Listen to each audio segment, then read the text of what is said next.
Okay, Pitocin, or as a former student once called it, Pitocin. No, it's Pitocin, or oxytocin.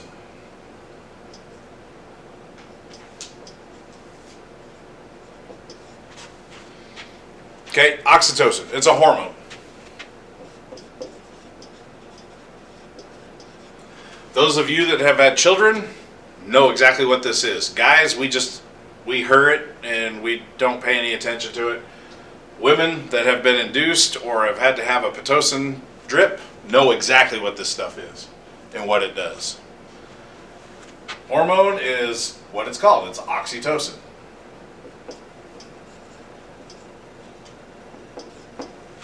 Yeah, it's CI. I spelled that wrong. Okay, so what does this do? Oxytocin.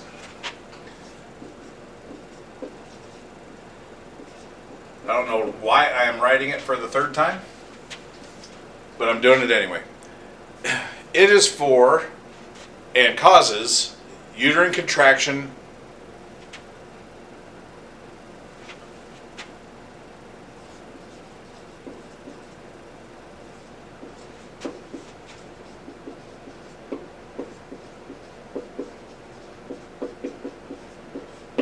okay.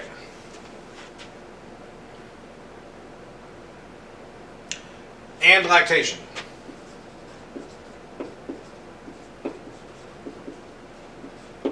Okay, the second part of that we're not as interested in. We're more interested in the uterine contraction. Why would we be interested in this in the pre-hospital setting in uterine contraction? We are not going to induce labor. We barely want to be there for that as it is. So our indication is going to be postpartum,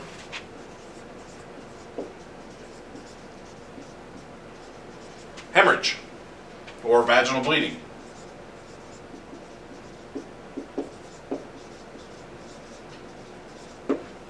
Okay. Now, of course, its indications in the hospital will be the induction or augmentation of labor.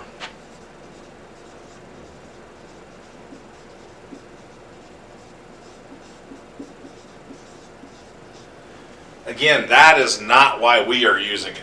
We are using it for postpartum vaginal bleeding. Okay, so we're there, we deliver the baby, or we get there right after the baby is delivered, and mom is still hemorrhaging. She's still got bleeding, vaginal bleeding. Of course, first thing we're going to try is the fundal massage, and now we're going to talk about that here. We'll talk about that in class, but you got to get in there, and actually it hurts. It hurts because you're forcing the uterus to contract. But at the same time, somebody needs to get an IV, right? So as soon as we get the IV, well, we can give this IM as well, but if we absolutely had to, IV is better in general. We want to force that uterus to clamp down.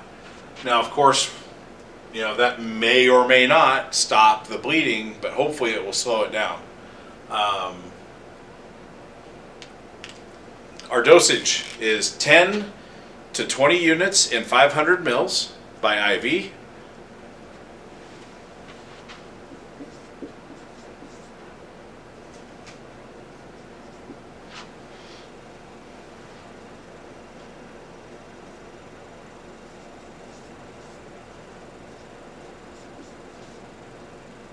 Or 3 to 10 units IM.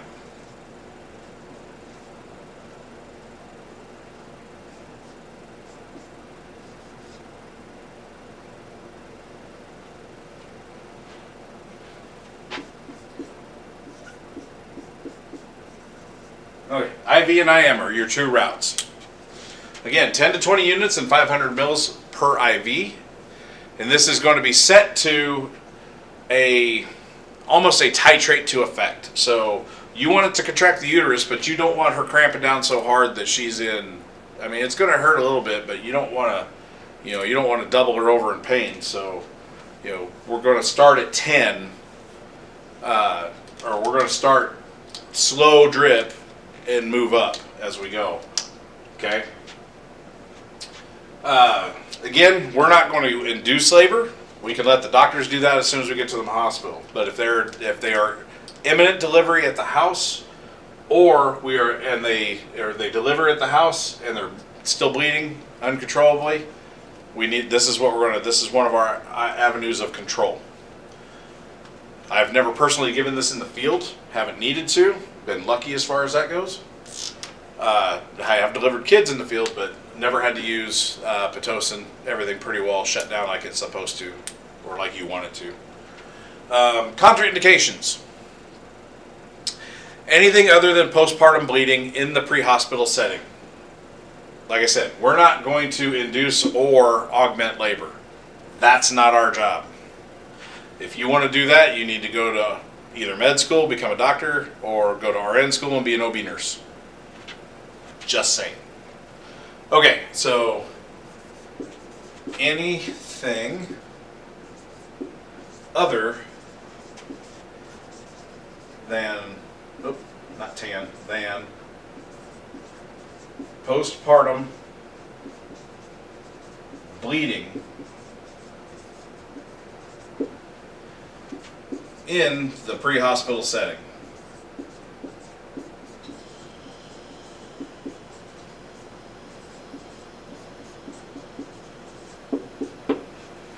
Okay? So in other words, we aren't giving this to anybody except somebody that is still bleeding after delivery.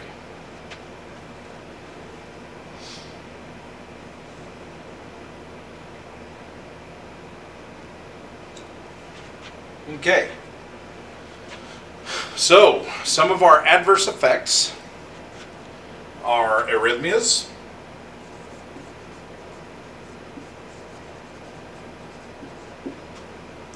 and it says anaphylaxis.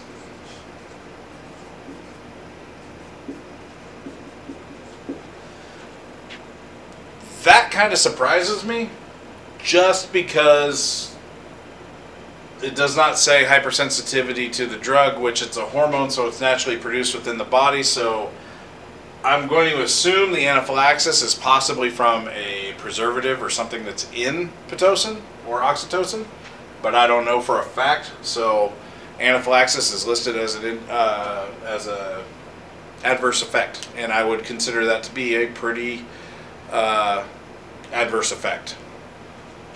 So one of the things we want to consider before we're giving this, or when we walk in and we see a baby and mom still there bleeding, is has the placenta delivered, and does it look like it's missing anything? Make sure that the placenta looks even and uniform throughout on both sides. There's a shiny side and a dull side. Make sure that it has delivered, first off. Remember, we're not pulling on anything, we're just letting it happen by itself.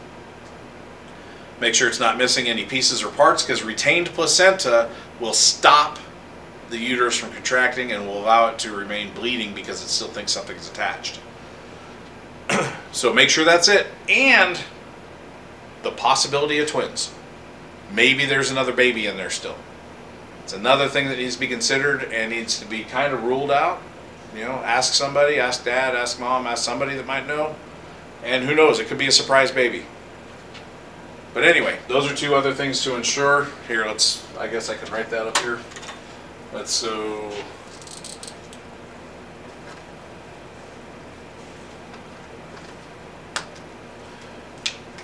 Do parentheses ensure placenta is delivered and complete.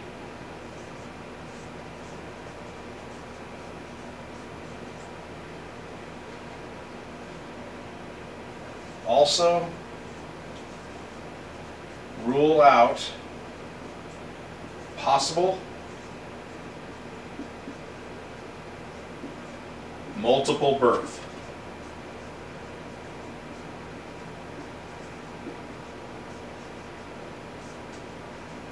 Multiple birth being twins, triplets, quads, you know, you get the picture. I don't wish that on anybody, but you know, not to say it never happened. Aside from that, that's about all there is to Pitocin. In fact, I think some servicers are actually starting to pull this off their trucks as well. But you will still see it, you'll deal with it in the clinical setting, and you'll still be tested on it on the NREMT.